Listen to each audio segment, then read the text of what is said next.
Denise Picard-Thiem es una mujer de 41 años, de origen chino y nacionalidad estadounidense, que en aquella época, en marzo de 2015, se encuentra en una época bastante convulsa de su vida. Lo acaba de dejar con su novio, ella regenta una empresa de mascotas y decide darle un nuevo rumbo a su destino.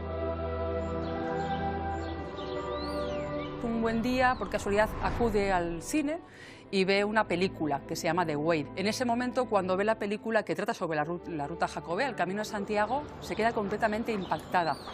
Se enamora del Camino de Santiago, cree que ese es su destino, cree que tiene que acudir a ese camino de luz, ese camino de espiritualidad, y decide emprenderlo.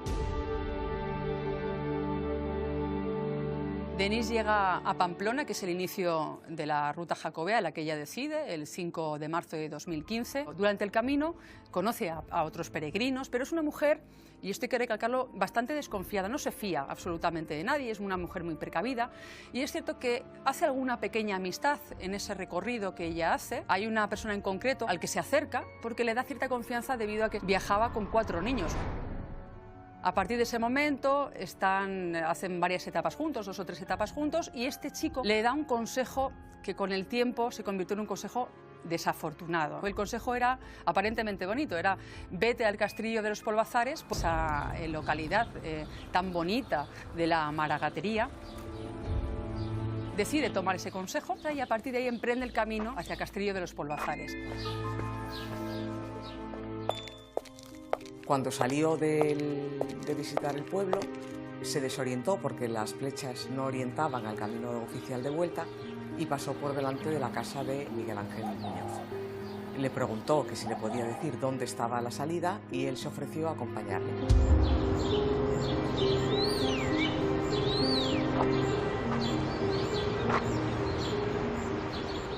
Llevaban unos metros andando. Denise se encontró incómoda porque no le gustaba la situación o notó algo que no le gustó, pero también Miguel Ángel notó que se sentía incómoda. Y bueno, esta persona, pues el tipo cambió de repente. No sé por qué, pero cambió. Y entonces, según contó él en la propia reconstrucción de hechos que se hizo y en la propia declaración judicial, en una de ellas que reconoció los hechos, pues dijo que eso le puso muy incómodo. Pues me cambió el chip. Por decirlo de una manera. Y sin venir a cuento, de forma unilateral, cogió un palo y le arreó un golpe fuerte en la cabeza.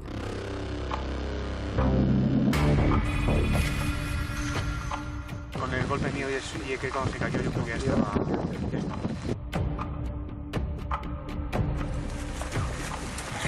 Me quedé totalmente paralizado. Empecé a vomitar. Fatal. Y empezó a convulsionar. Se movía un poquito así como temblando un poquito.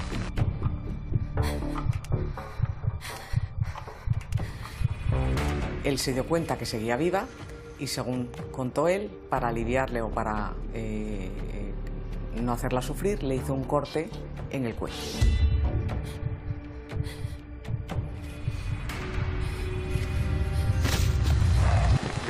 Y eso lo antes, pues eso.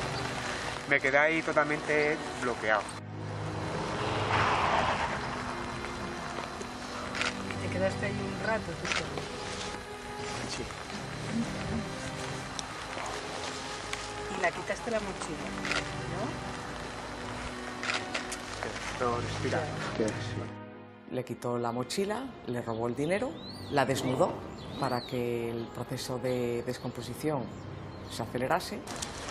Lo llevé todo allí, lo junté todo y la intenté la cogí como en brazos para llevarme.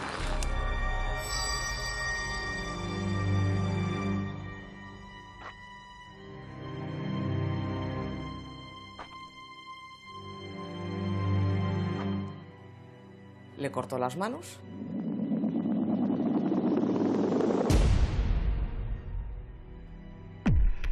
Quemó la mochila y la enterró.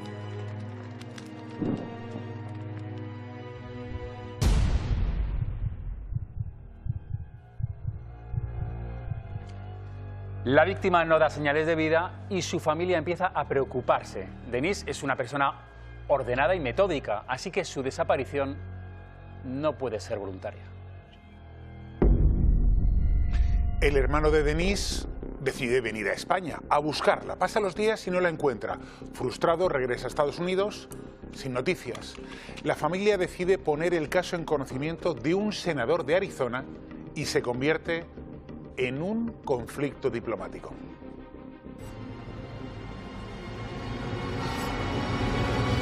La policía busca a una peregrina desaparecida mientras realizaba el Camino de Santiago. Su rastro se perdió el pasado 4 de abril en Hospital. Cuando Denise desaparece, la familia, que no tiene noticias de ella durante 2 o 3 días, se extraña porque Denise era una mujer muy ordenada, muy responsable, siempre mantenía el contacto y el vínculo con sus familiares, siempre llamaba por teléfono y, de hecho, con quien más tenía relación durante todo ese tiempo y de antes es con su hermano Cedric, con el que le unía un vínculo impresionante, no solamente porque eran hermanos, sino porque eran mejores amigos.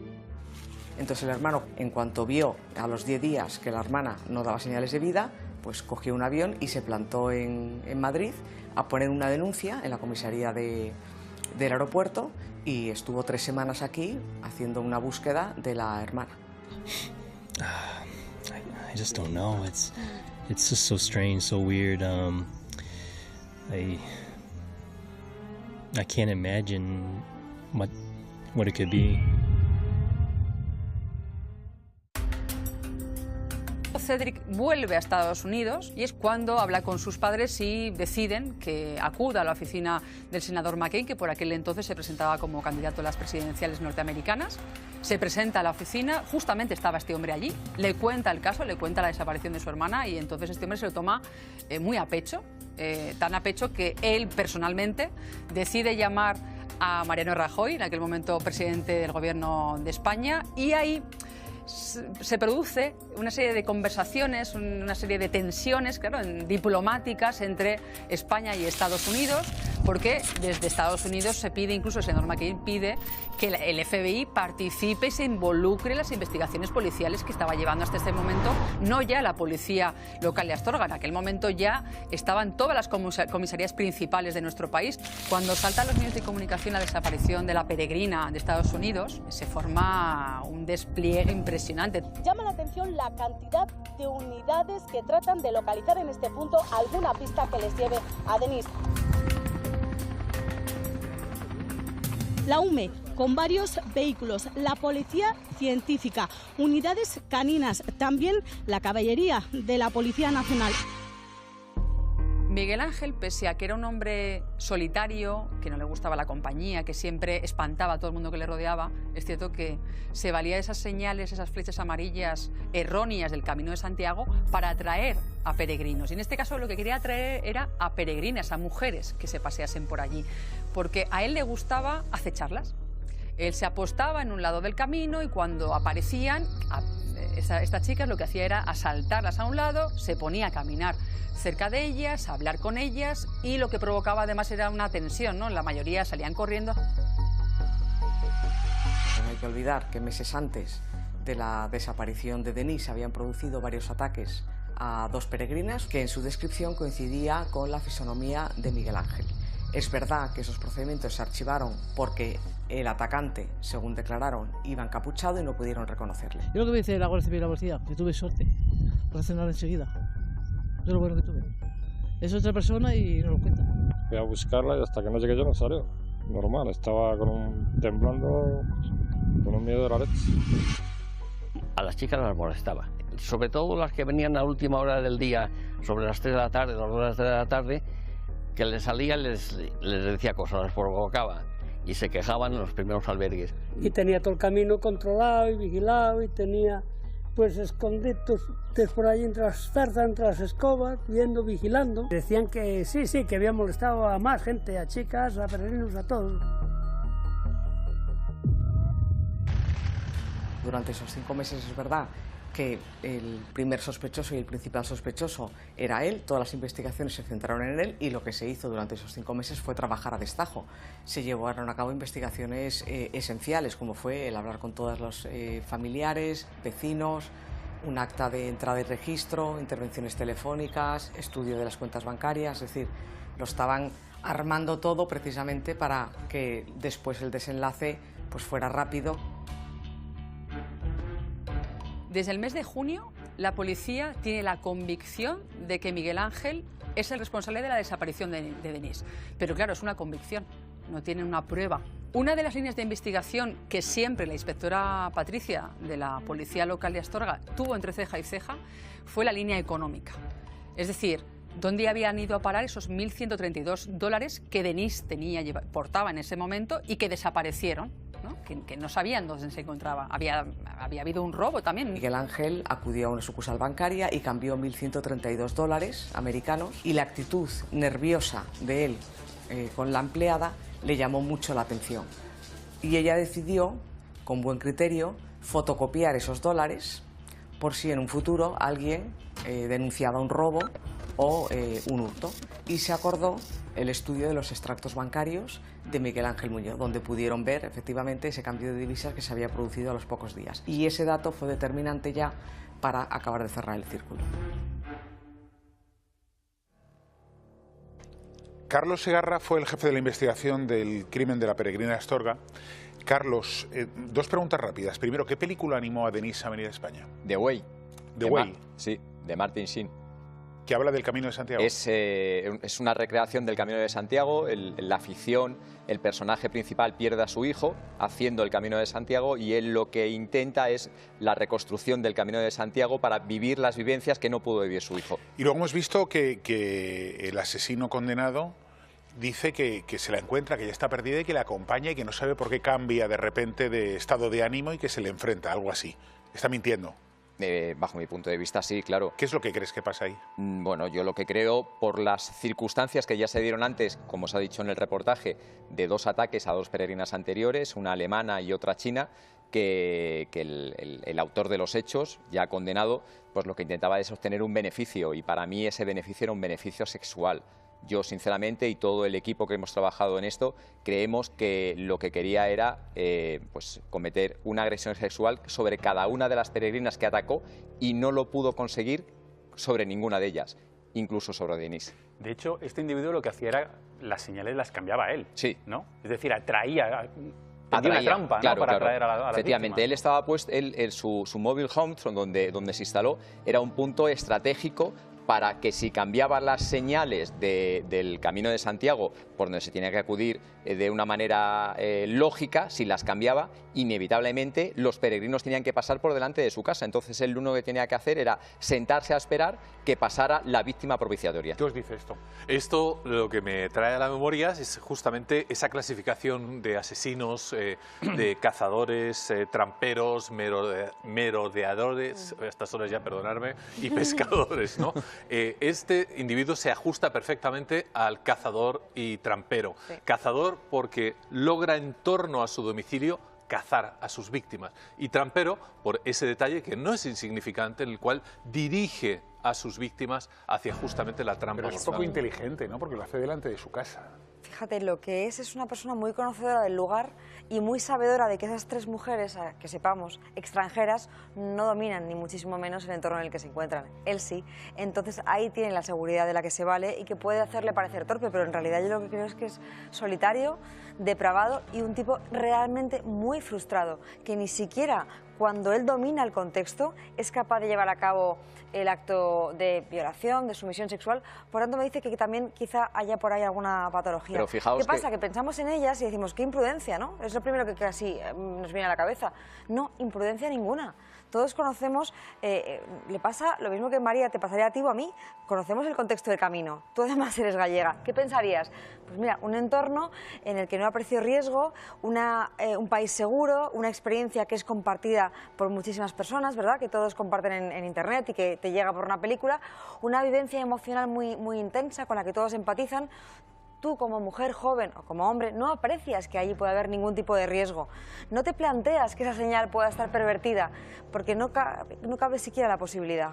Fijaos un pequeño apunte. Fijaos que no solamente lo intentaba con las peregrinas, sino que él aprovechaba todo el entorno donde estaba en la zona de Castillo y molestaba a muchas de las vecinas de Castillo. Se parapetaba detrás de los puestos de caza que son comunes allí en los pueblos para los lugareños y cazar. Se parapetaba, y a las mujeres, cuando paseaban, como es normal en los pueblos, paseaban por toda esa zona, las acechaba, las asustaba. Estaba acechando continuamente. Efectivamente, de hecho, que las vecinas dejaron de pasear. Después de una exhaustiva investigación, la policía sabe quién es el autor material de la desaparición de Denise y se dispone a detenerle en su domicilio, en su propia casa. Pero cuando llegan, el criminal se había esfumado. El desconcierto y la tensión se instala entre el ingente operativo de la búsqueda.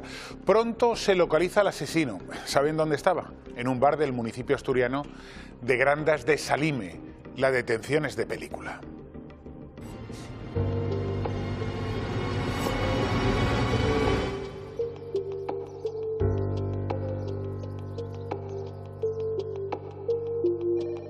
¿Qué ocurre después?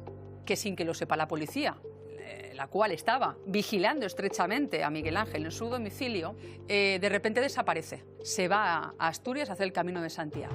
Y claro, el día que llega toda esa parafernalia con toda la policía, decenas y decenas de policías, para entrar en el domicilio de Miguel Ángel y llevárselo detenido,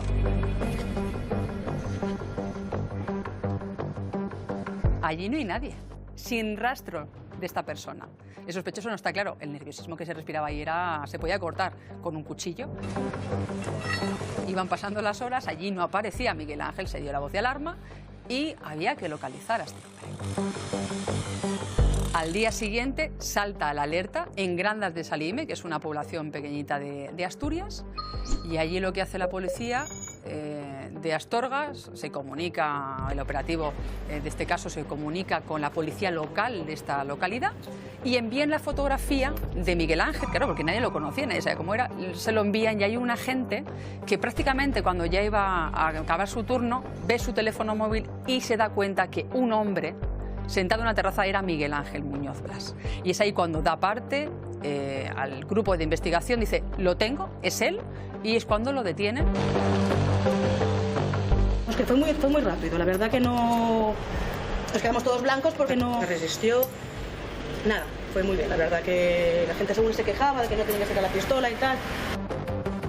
Estaba allí sentado en una terraza comiendo y aparecieron los geos en un helicóptero y lo detuvieron a punta de pistola allí en mitad de un...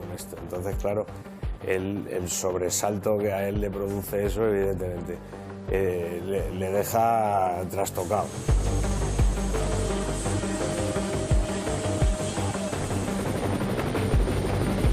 Lo meten en un helicóptero, lo llevan a Astorga y milagrosamente cuando aterriza en Astorga se baja del helicóptero y le dice al policía que había venido expresamente desde Madrid para asumir la investigación que lo va a confesar todo y que esto voluntariamente.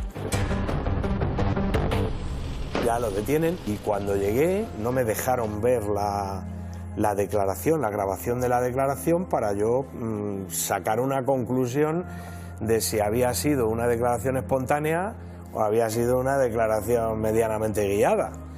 Que luego cuando lo vi llegué a la conclusión de que había sido medianamente guiada. Cuando es detenido y le llevan en el helicóptero, él dice que les va a llevar a la policía dónde está esa chica y efectivamente les lleva ese día. Y no me dio tiempo prácticamente a hablar con él. Yo hablé con él y le dije, vamos a ver, Miguel Ángel, ¿qué ha pasado aquí?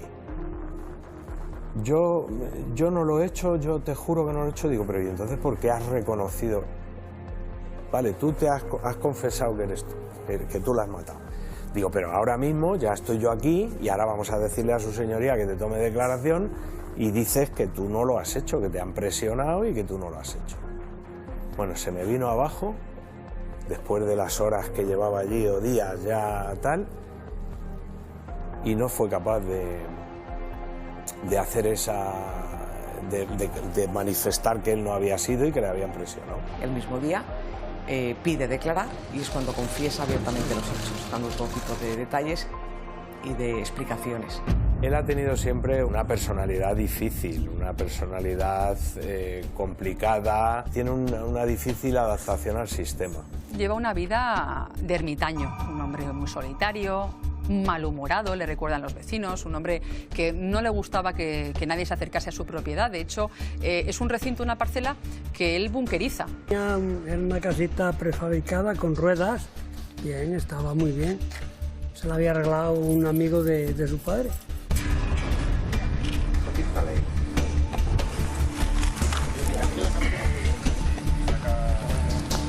Cuando él ya está detenido y se procede al registro de la propiedad de Miguel Ángel, esa parcela bunkerizada, también llama la atención que la policía encuentra 37.000 euros cuando él supuestamente no tenía prácticamente dinero, era un hombre parado que además cobraba un subsidio de 400 euros por ser parado de larga duración. Esa es la tapadera, ¿no?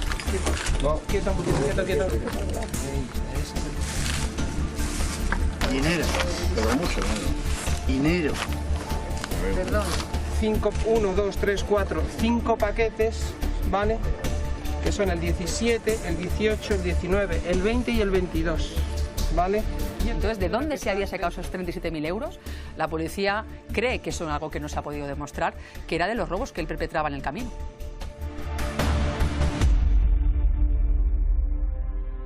Carlos Segarra es la persona que detiene al asesino de la peregrina Astorga a punta de pistola.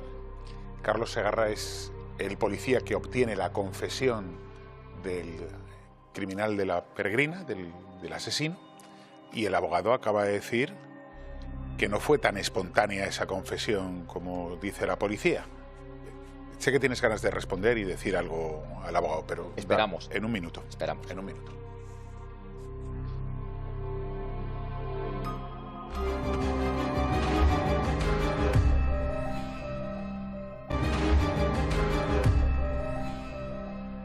El senador McCain llama a Mariano Rajoy, en aquel entonces presidente del gobierno en España, y convierte la desaparición de Denis Pikatiem casi en un conflicto internacional. Hay que resolverlo y resolverlo rápido. David, ¿cuántos efectivos participan en la búsqueda de la peregrina? Pues lo hemos dicho antes, es un despliegue espectacular, casi de película, y quiero que nos ayude a que nos cuente cómo fue ese despliegue Carlos Segarra, porque estuvo en esa expedición de la policía. Vamos a ver, porque me decía antes Carlos, claro, es que había que revisar y buscar en un área muy grande. Estamos hablando de una extensión de 100 hectáreas. 100 hectáreas es 1 millón de... 1 millón de metros cuadrados. Y si lo ponemos de una forma más gráfica, son 100 campos de fútbol. 100 campos de fútbol. Una extensión muy grande, por vastísima. Tanto, tiene que haber un gran despliegue. Boscosa. Que vamos a ver ese despliegue. Estamos hablando, fíjense, de 300 agentes entre unidades de la Comisaría General de Policía Judicial, Policía Científica, Comisaría Local de Astorga, unidades de caballería, unidades de subsuelo, guías caninos, GEO y unidad de intervención policial. Todo esto era necesario, entre otras cosas, para encontrar el cadáver y para encontrar al autor. Bueno, todo es necesario por diversos motivos. ¿Por qué tanta gente? ¿Por qué la UME, la Unidad Militar de Emergencias, que normalmente no trabaja con la policía? Las 100 hectáreas que teníamos que cubrir era el terreno que nosotros pensábamos en el que se podía encontrar el cuerpo sin vida de Denis. Aquello había que rastrearlo palmo a palmo y hacía falta mucha gente. Las unidades de intervención policial, donde estaba ubicada la vivienda, la mobile home de Miguel Ángel, tenía 4 entradas posibles. Era una zona también amplísima y había que cubrir esas 4 entradas. La unidad de intervención policial lo que hizo fue perimetrar toda la zona para que los medios de comunicación, curiosos, vecinos, no se pudieran acercar a la zona de operaciones donde estábamos trabajando. Policía Científica, evidentemente, está siempre con nosotros en todas las actuaciones que nosotros llevamos. Unidades de caballería, también por el terreno eran necesarios. Unidades de subsuelo, no sabíamos los pozos o las zonas en las que tenían que entrar ellos. Los perros, unidades de guías caninos, nos hacía falta para rastrearlo. No se hizo ningún dispendio ni se hizo un despliegue mayor simplemente porque Denis fuera norteamericana o porque el senador McCain... Bueno, influiría también la presión a lo mejor del senador, del FBI, diciendo es que si no llevamos al FBI a ver si... ¿No? Me imagino. Esa presión la tendríais ahí en... Pero esa presión nuestros jefes, mi jefe de unidad en aquel entonces, Héctor Moreno, que era el comisario principal jefe de la unidad central de la UDEP, a nosotros no nos hizo llegar esa presión que ellos evidentemente estaban soportando. A nosotros nos dejó investigar, y nos dejó investigar de una manera clara y de una manera limpia, sin que nosotros percibiéramos esa presión, que evidentemente también éramos conscientes de ello. Pero te puedo asegurar que si este tema no hubiera sido tan mediático y hubiera hecho falta recurrir a todos estos medios, también se hubiera hecho. Es que no acaba aquí la cosa, es que hay más. Es que estamos hablando también de un medio aéreo, es decir, que se utilizó también, lo vamos a ver,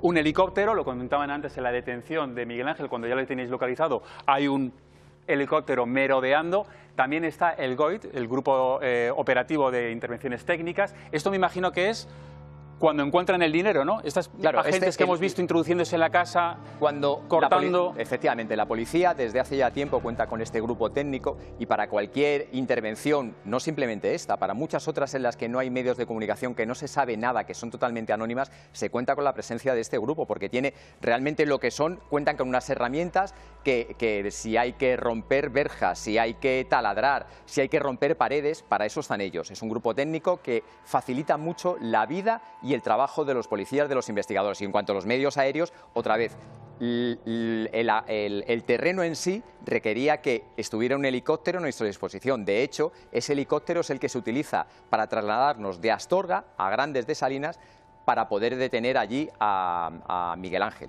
También estaba la UME, lo has dicho antes, sí. el Ejército, y hablábamos también de Protección Civil. ¿Por qué Protección Civil? Bueno, Protección Civil colaboró en las misiones que ellos tienen. Pues estuvo apoyándonos simplemente en darnos algunas situaciones de logística, sin más. Pero Carlos, todo este despliegue impresionante, pero cuando llegáis, él no está. Cuando llegamos no está, efectivamente. Se había ido. ¿Se os había escapado? Bueno, no se escapó. Le pudimos encontrar, pero sí que es verdad que nosotros pensábamos que le íbamos a encontrar en su casa. Y cuando llegamos, lo que había iniciado, que nos enteramos a posteriori, era un viaje de fin de curso, porque él estaba contento de haber podido superar, o por lo menos terminar, sus exámenes para superar la ESO, lo que era antiguamente la educación general básica. Estaba contento por haberlos terminado y se quiso dar pues unas vacaciones, se quiso dar un viaje que eran unas etapas del Camino de Santiago. María, un tipo que asalta mujeres, que asesina a una de ellas, la entierra, la esconde y le detienen en un bar tomando cervezas. Bueno, ya tenía como un perfil casi predispuesto, ¿no?, a entrar en esta dinámica, entre otras cosas porque él precisamente, como apuntaba bien Ana, intimidaba, rodeaba, buscaba la forma de acosar o de verbalmente dirigirse a esas mujeres con un ánimo probablemente sexual, pero al final no consumaba por distintas cuestiones. Es raro que hasta ese momento no tuviera una oportunidad para hacerlo. Es cierto que las mujeres de la zona probablemente ya se hubiera corrido la voz y entre ellas tomasen sus precauciones, evitasen ir por esa zona y ya tuviese una fama, y por eso pasó a buscar a aquellas que, además de ser extranjeras, pues iban más o menos solas, recorrían confiadas, porque esa parte espiritual que tiene el Camino de Santiago de alguna manera te hace ver que aquellos que lo están haciendo tienen buenas intenciones. Comparten contigo empatía y comparten contigo finalidad. Y dinos una cosa,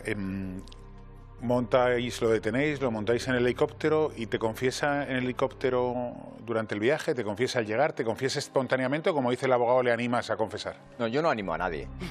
Lo digo porque lo dice el abogado, Carlos. No soy un animador de cruceros.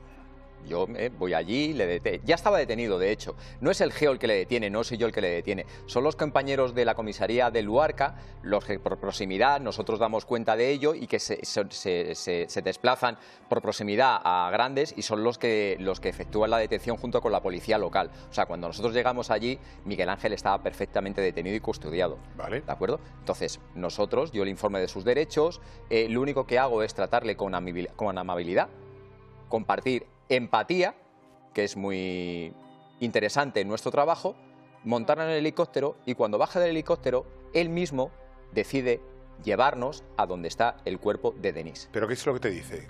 Me dice que nos va a llevar a donde está el cuerpo de la chica. ¿Pero porque se siente arrepentido? ¿Siente la mochila? ¿Siente la necesidad de confesar? ¿Siente la culpa?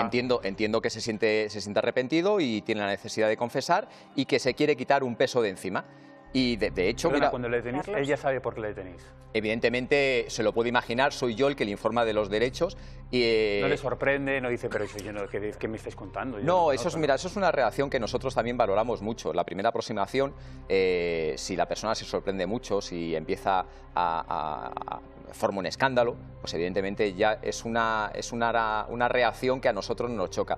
Pero si tú cuando vas a detener a alguien que es culpable o supuestamente culpable de un hecho de este tipo y directamente agacha la cabeza y asume los hechos, para nosotros es un input importante de saber que estamos en lo cierto. Enseguida os preguntamos por las confesiones espontáneas, si os parecen lógicas o no, pero... Enseguida, pero un minuto, solo un minuto, que van a ver al completo la reconstrucción del crimen con el asesino. Una confesión que les va a dejar sin palabras. Un minuto.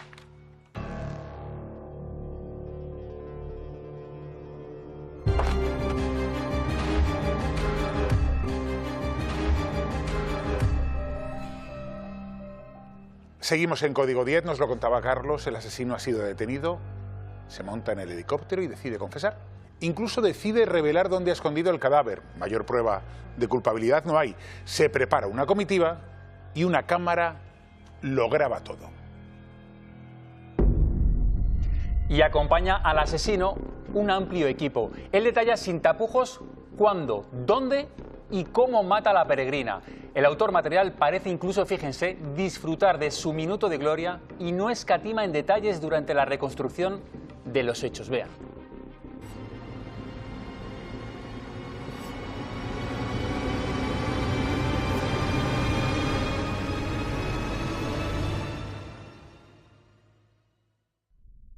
Enseguida vamos a ver esa reconstrucción. Llega a decir, tranquilos, tranquilos, que ahora os llevo donde está el cuerpo, tranquilos, como disfrutando. Incluso dirige un poco, a alguien le llama la atención, no sé quién es el que le pregunta, pero dinos dónde, y le dice, que ya te lo diré. Sí, él luego al final... ¿Qué ansia le dice? No, sí, ansioso. Él va tomando, va adquiriendo Vamos a verla calma, enseguida, esa reconstrucción, ¿eh? Va adquiriendo calma y va aumentando su protagonismo.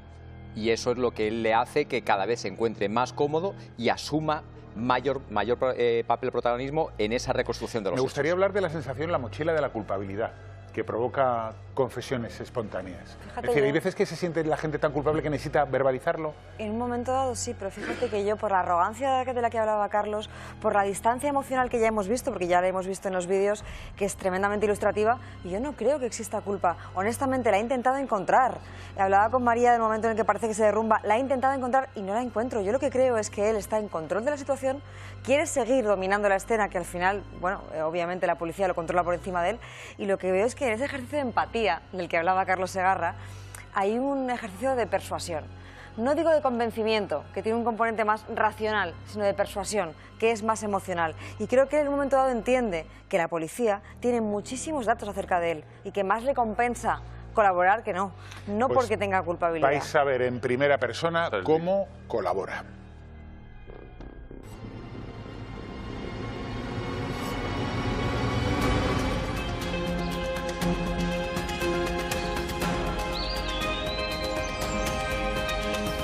En un primer momento, cuando es detenido y le llevan en el helicóptero, él dice que les va a llevar a la policía dónde está esa chica y al día siguiente, 15 de septiembre, se hace una reconstrucción de los hechos. Ya tenían montada allí toda la parafernalia para hacer la reconstrucción de los hechos. Tenían puesto allí en la puerta de la comisaría camiones, unidades, allí había policías a caballo, helicópteros, Hammer, bueno, aquello era de película, ¿no?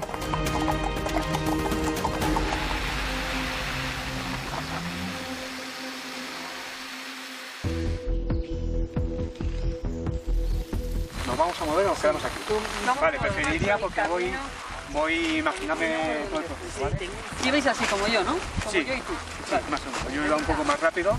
La prisa era hacer la inspección ocular porque allí había, según palabras del fiscal, muchísimo dinero invertido en medios y en equipos y en tal y cual. He hablado muy poquito español, hablaba más inglés de esto de tal. Y más o menos pues me dijo que sí, dije que yo este no era el camino, que el camino iba por allá. La reconstrucción de los hechos se hizo un día que era infernal, o sea, estaba diluviando. De hecho, por los sitios por donde estuvimos bajando, alguien de la comisión judicial se cayó, aquello era inviable, pero se obstinaron en hacerlo cuando no había posibilidad. Más adelante la dije que torciese para la izquierda, ¿no? Yo iba a su lado, pero que torciese. Ella, pues no sé, noté como que cambió su actitud, como de confianza, ¿sabes?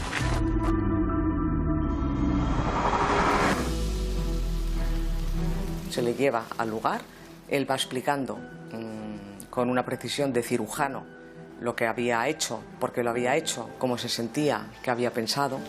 Era como un mal día, no me sentía muy bien y en ese momento pues su actitud y como yo me contaba en ese momento pues me cambió la cabeza, ¿no? Me dio una locura. Va explicando, acompañado de la comisión judicial, va explicando, enseñando todos los lugares donde ocurrieron los hechos, cuál era su posición con respecto a Denise, cuándo decidió que la iba a atacar, con qué la atacó. Cogí un palo y... ¿Por aquí cogiste el palo? No, más arriba. Y la di en la cabeza y la di como aquí en esta parte. Dando incluso datos inéditos. En ese momento me quedé totalmente paralizado.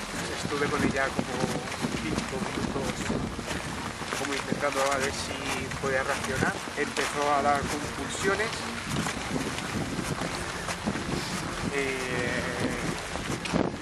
Me sentí que esa persona estaba sufriendo en ese momento. Y le hice un corte en el cuello para que dejase de sufrir.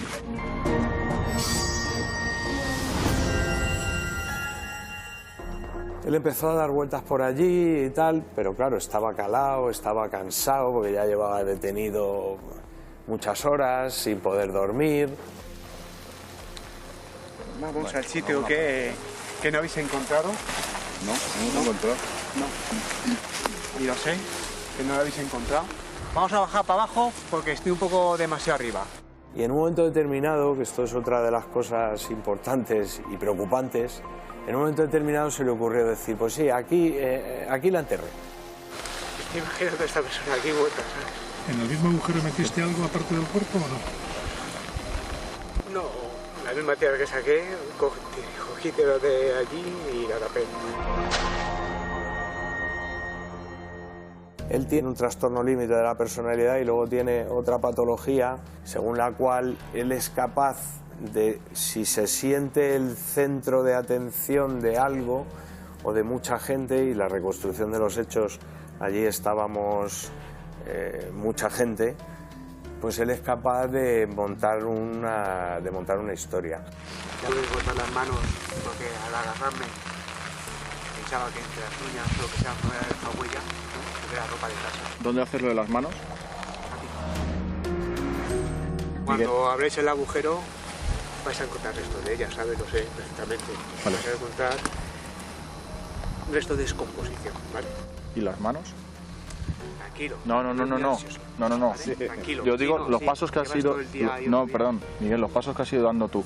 Es por saberlo nosotros. Vale, ahora... Pero tranquilo. No dónde están, el paso, simplemente. Vale, ahora mirad ese paso. Todo a su tiempo. ¿vale? Sí. El paso está.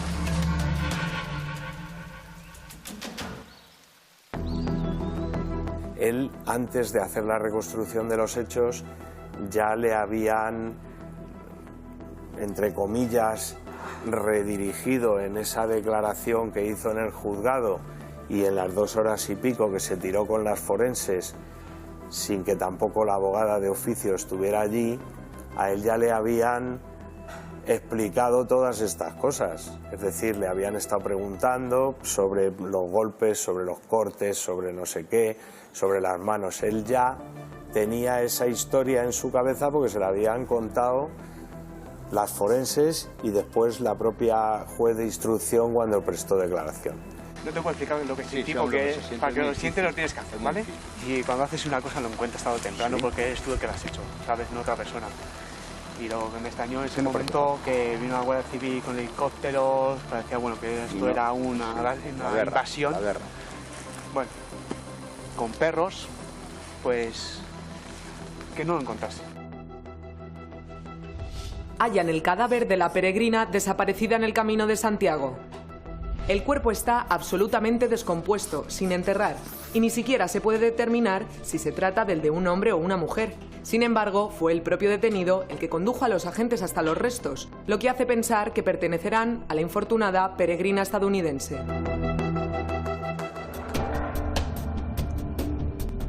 A los 5 meses de estar en prisión, en febrero del 2016, de forma sorprendente, pide prestar declaración ante la jueza, se produce la declaración y en ese momento niega todos los hechos y dice que las declaraciones que prestó el día 14 de septiembre y la reconstrucción del día anterior, que fueron las forenses las que le dijeron que tenía que declarar en ese sentido, le dieron datos de las lesiones que tenía Denise para que él las pudiera decir en el día de su declaración, y dice que se lo había inventado todo. Frase demoledora que es, Gaona, le corté el cuello para que no sufriera. Efectivamente, dice, la vi sufriendo y entonces en un alarde de empatía, esto es muy típico también de psicópatas, ¿no? Son capaces de identificar las emociones externas o las que él debería supuestamente de sentir, pero no las siente, no tienen resonancia, no tienen eco dentro de él. Entonces, bueno, pues lo cuenta al público porque realmente hay un momento que parece el Cicerone de una especie de tour, ¿no? En el que va sonriendo incluso y bueno, desdramatizando aparentemente la escena. Está disfrutando, ¿no? Sí. Está disfrutando en ese momento. Fíjate que inicialmente, cuando habéis dicho que iba a confesar de alguna manera, imaginaba algún tipo de catarsis, algún tipo de sufrimiento interno, el cual se derrumbaba. Pero no, parece un guía turístico realmente. Y a propósito, no se me olvide felicitar a Carlos Segarra, lo digo de corazón, por el trabajo. No, y a la policía, Bueno, en general, a todos. Se hizo un trabajo tremendo. ¿Las manos las encontrasteis? No, las manos nunca las encontramos. De hecho, él también quiso colaborar en esto y le escarcelamos, con permiso del juez de instrucción, y estuvimos con él todo un día otra vez en la zona. Nos marcó el punto exacto donde él creía que las había enterrado, pero no las encontramos. ¿Y os contó por qué las había cortado? Sí, para dificultar la identificación. Y también por las uñas, decía, ¿no? Las uñas, las uñas, las huellas, efectivamente. Porque ella forcejeó, se intentó defender. ¿Tuvo alguna ocasión? No lo sabemos. No lo sabemos. Entendemos que sí, entendemos que de alguna manera ella se tuvo que defender. Si vosotros no llegáis allí y demostráis un nivel excepcional de pericia, este señor no confiesa. Confiesa porque le dais el foco. En ese momento está encantado de ser él el que acapara todo, el que es orquestado y acompañado con un paraguas para no mojarse. Si este señor se arrepiente de algo en la cárcel tiempo después, es porque está solo y se está pudriendo en la soledad y piensa, madre mía, si yo lo que quería era ser esa, la estrella del rock que guiaba el tour turístico, no este que está aquí podrido. Pero lo hicisteis muy bien porque le disteis su espacio. Vamos a seguir hablando de este caso. No se muevan, porque a la vuelta les vamos a contar con la presencia en plato de uno de los mayores expertos en análisis de lenguaje no verbal, que conoce muy bien el caso y nos va a contar y a desvelar detalles que nunca antes se han analizado hasta ahora, en tan solo 3 minutos, solo 3 hasta ahora.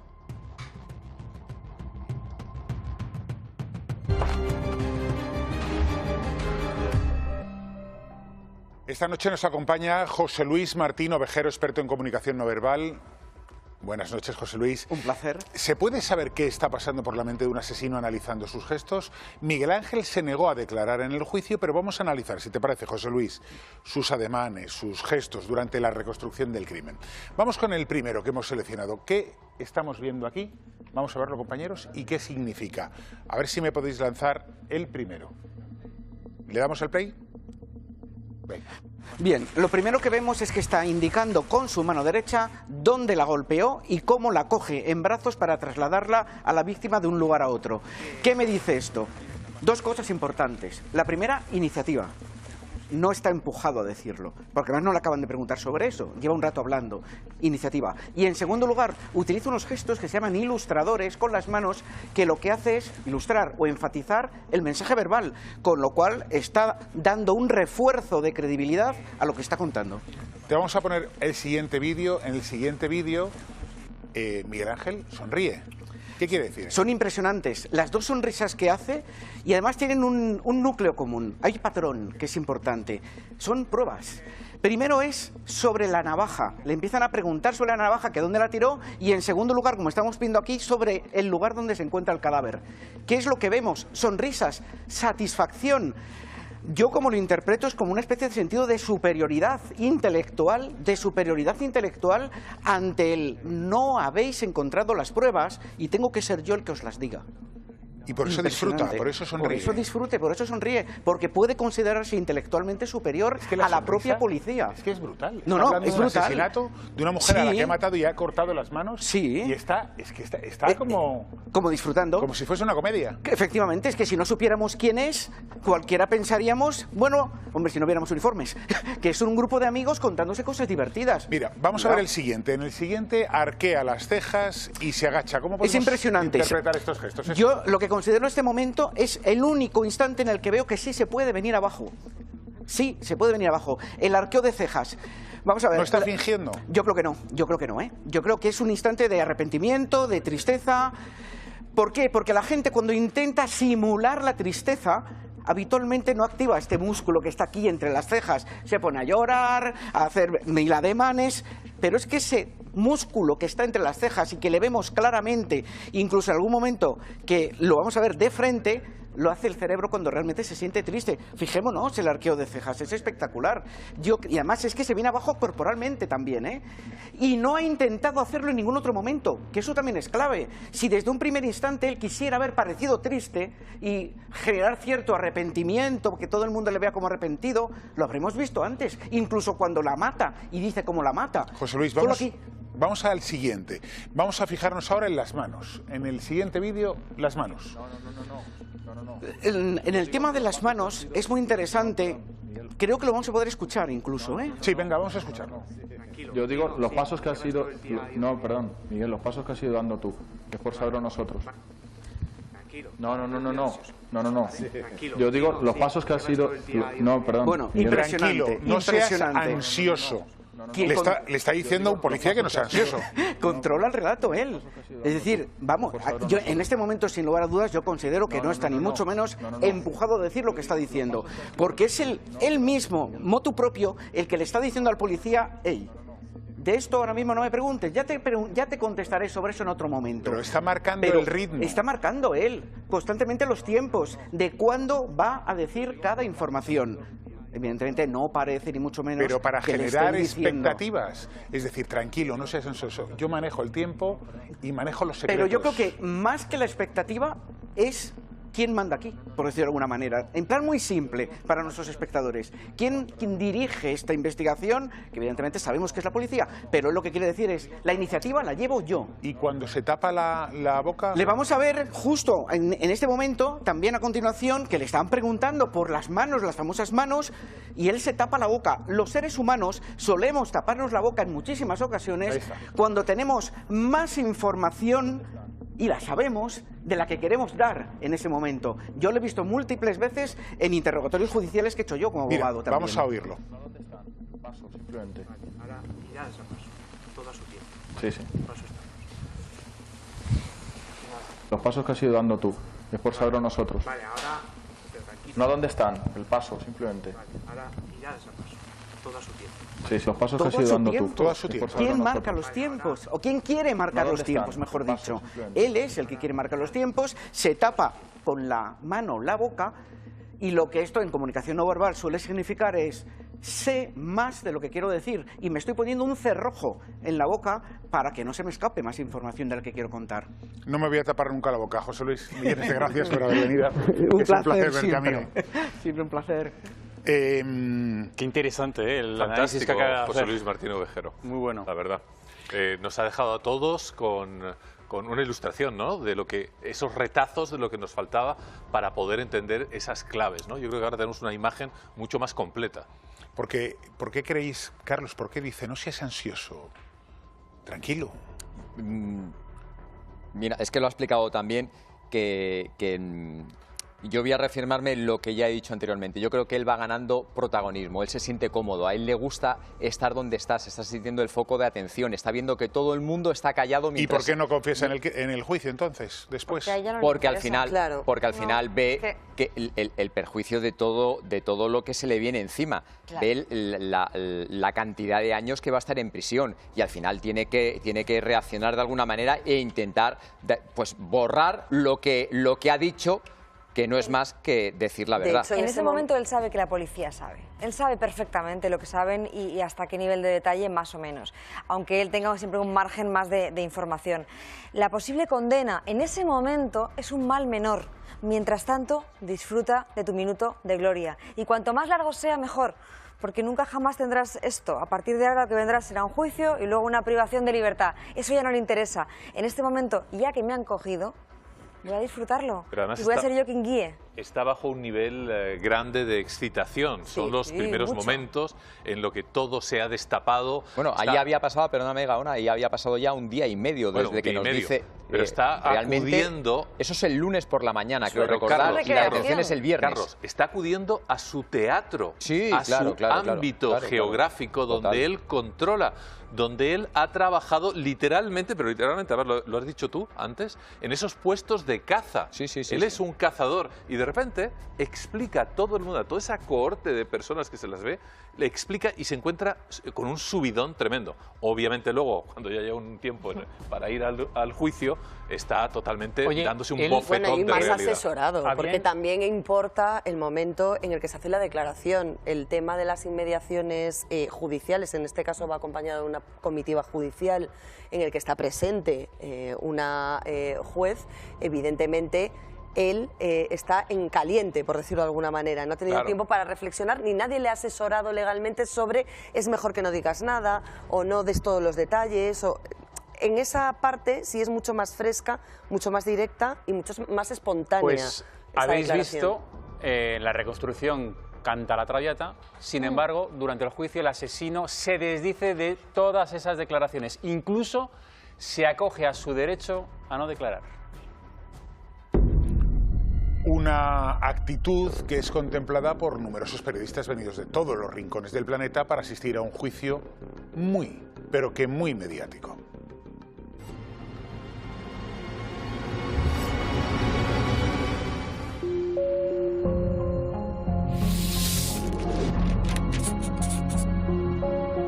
Hoy ha comenzado el juicio contra Miguel Ángel Muñoz, acusado de haber asesinado hace 2 años a la peregrina estadounidense Denise Picatien mientras realizaba el Camino de Santiago.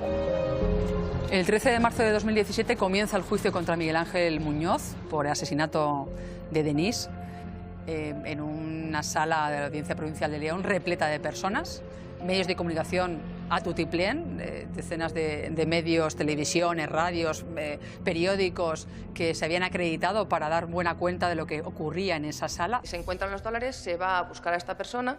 A esta persona él sabía que estaba siendo controlado porque nos veía muy asiduamente cerca de esa zona y comprobamos que esta persona desaparece del lugar. 111 testigos de toda esta tremenda historia, de la desaparición y posterior crimen de la peregrina. Y en uno de ellos pues sí había restos de una prenda. Durante el juicio Miguel Ángel se negó a declarar. Es cierto que él primero confiesa el asesinato, luego niega los hechos y apunta a la policía y recrimina que él confesó bajo presión policial. Y luego durante el juicio no habló ni siquiera ante el juez, tampoco hizo ningún tipo de aspaviento, se mantuvo tranquilo. ¿Quiere usted declarar? No, no voy a declarar y tampoco voy a contestar ninguna pregunta de acusación ni de retrato. En el acto del juicio lo que hizo fue acogerse a su derecho a no declarar. ¿Se acoge usted, por lo tanto, a su derecho a no declarar? Sí. El día del juicio él no declara porque está abatido, es decir, él se encuentra en una situación en la que ha visto toda la proyección que ha tenido su caso, porque en la cárcel pues ve en la televisión, ha visto que todos los programas él es culpable, esto está ya claro, se encuentra allí enfrente de un jurado y su personalidad es una personalidad retraída, es decir, ahí él ve que cualquier cosa que diga le va a dar igual porque ya está condenado. Él asumía que estaba condenado. El jurado popular lo vio clarísimo. De los 9 miembros, 8 lo vieron culpable y de ahí la sentencia de la Audiencia Provincial a 23 años de cárcel, 20 por asesinato de Denis y 3 años por robo con fuerza. En el informe de uno de los forenses, del doctor José Cabrera, lo describe bastante concienzudamente, lo describe como un don nadie, una persona fracasada que nunca había sobresalido nada en la vida, que hasta el día que asesina a Denis no era nadie. Y es el momento en el que asesina y mata a Denis de esa manera tan tremendísima y tan brutal cuando él recoge esas semillas de gloria y recoge ese camino de, digamos, de éxito. Sion, más allá de que os llevase donde estaba el cuerpo, ¿qué otras pruebas le hacen culpable? Pues los dólares. Para nosotros el momento, la comisaría local de Astorga le tiene prácticamente identificado desde que se conoce la desaparición de Denis, desde que el hermano pone la denuncia por la desaparición un mes casi después de que desapareciera. Y desde ese momento prácticamente los compañeros de la comisaría local de Astorga pensaban que detrás de ello estaba Miguel Ángel. Pero claro, no es hasta septiembre, hasta los primeros días de septiembre, cuando tenemos la confirmación de que en el banco donde él tenía cuenta había cambiado 1.100 y pico dólares, que además la empleada de ese banco tuvo la sensatez de fotocopiar. Entonces, evidentemente, para nosotros eso es el eslabón que nos faltaba para poder proceder a la detención. Él entierra en un primer momento a Denis en un lugar y luego la traslada. Sí. ¿Eso lo confiesa también él? Eso lo confiesa en la reconstrucción que hemos visto.